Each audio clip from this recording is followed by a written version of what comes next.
This is television for the Isles of Scilly, brought to you with Worldwide Financial Planning, Truro and Penwith College, and the Scilly Lottery.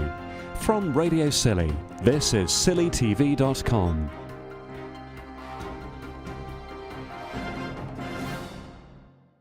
Why do you want to be the chairman of Pubwatch then? Well, Kerry, at the time I wasn't really expecting to be the chairman of Pubwatch. We went down and attended the latest meeting, or the AGM, and I wasn't expecting to put my name forward for it, but it was put forward for me, and after several hands were raised, I decided to accept the task and take it on this year. It's an organisation that most people have got some kind of opinion on. Do you think it plays an important role in Ireland's life? Yeah, I think it really does play an important role for the islands. It's very good to get the relevant licensees, hotels, pubs together to be able to talk about how they want to, to run their own businesses and what sort of standards of behaviour and what kind of social atmosphere we want to create here on the islands. And it's very important to obviously to police the some of the more serious incidents that may occur in the pubs. There's been talk of having more clarity about what are pub-watchable offences, what could get you a ban, almost a kind of a rate card or menu of misdemeanours. Is that something that you back and subscribe to? Well, I do indeed. I think one of the biggest troubles that Pubwatch has had over the past has been sort of allegations of inconsistency with regard to how people have been banned and for what they've been banned. I mean, I, for quite a while, have been an advocate of a reasonably lenient Pubwatch approach here, because I believe that it's quite a harsh punishment on sillies to be banned from the pubs for a year. On the mainland, when you or if you find yourself in a Pubwatch situation, you do have the option of going up to the next town or to to a pub that's not within the particular Pubwatch area and continue having something of a social life over that year. Obviously, on the islands, if you do get banned for a year, you are, you're basically devoid, of any kind of social, scene at all. And for many people, I'm sure obviously not for locals, but certainly for members of staff and people over visiting, really, in some cases, would leave them with no option other than to leave. And before I took over as chairman of Pubwatch, we had a big chat about how, amongst some of the licensees, about how we should go about approaching bans.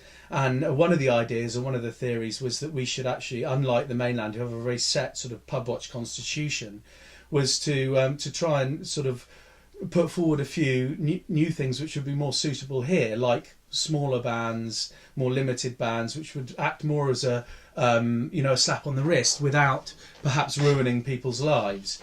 And I don't think that was really necessarily easily achievable within the Pubwatch constitution. But what the licensees have done is come together and set out very clearly what bannable offences are. And I think one thing they've quite sensibly taken out is the more verbal side of things. Obviously, we're as many people would have seen, the pubs are putting up little posters with the pub-watchable offences, and they're obviously violent incidents, drugs, etc. And I'm sure that will be if incidences like those come to Pubwatch, they will be treated very clearly with the correct bans that are applicable.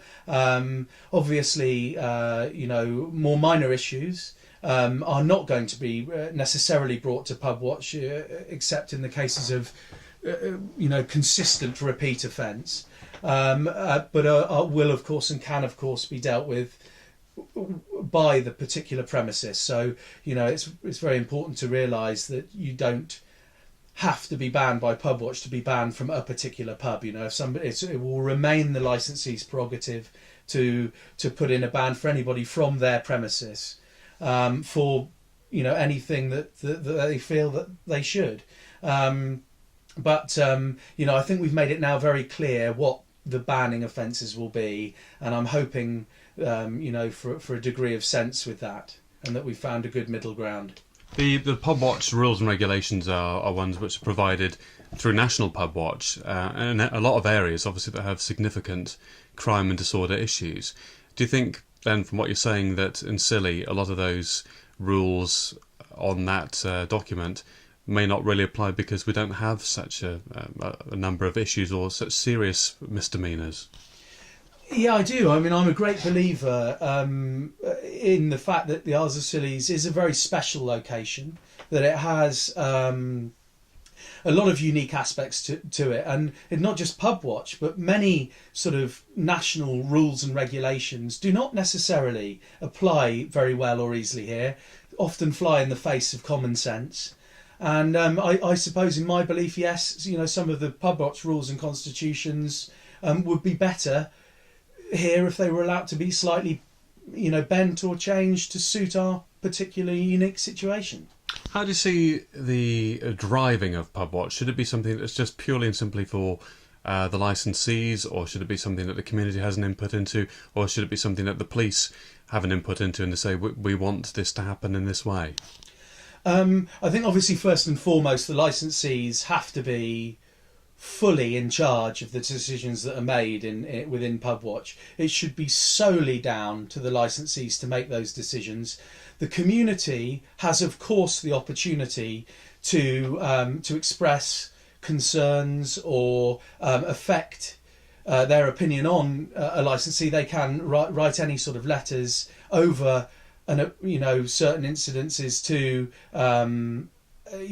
to myself or to any particular licensee that's a member of Pubwatch, to express an opinion on how they think things should be dealt with. The licensee can then, of course, bring the opinions of the local people who may or may not have made comments to the committee, and it be discussed. So there's always that opportunity for the community to have an effect on things. The police, I think, their role. It's obviously we do have to some degree work with the police on this. They are, of course, or do take part in the control of crime and behavioural issues with regard to the pubs.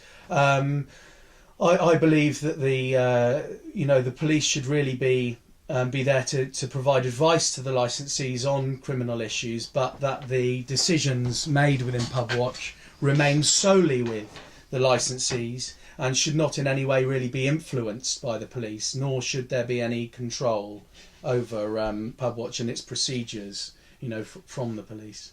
Now, you've got a venue here at the Star Castle that you wouldn't normally think would be the sort of venue where Pubwatch would really have any ground for being involved. I mean, the Dungeon Bar isn't the sort of place where you get sort of teenagers or underage drinking. Do you think that all licensees in Scilly should be involved, and why are you involved?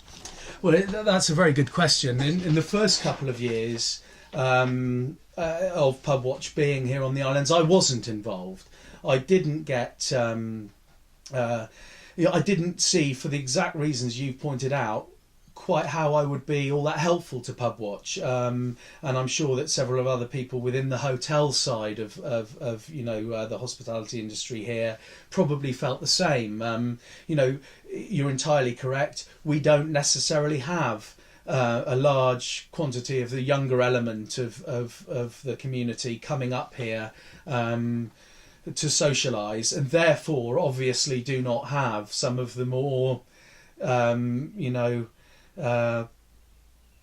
concerning sort of social problems at the end of the evening that some of the pubs have to deal with, and I very much said I was willing to support Pubwatch in the first couple of years. If they were banning somebody, I would of course adhere to that here with this business, but that my opinion on it really was not quite so relevant, and was down for the publicans to decide, bearing in mind they had to deal with the brunt of the incidents.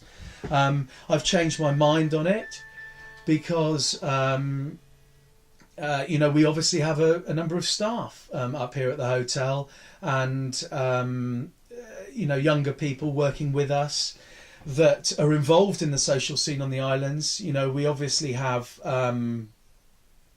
everybody has friends and people involved in the social scene on the islands, and I think it is important for every business with a licence to be involved, if anything, to support the other licensees in coming to the correct decision and carrying out the consequences of.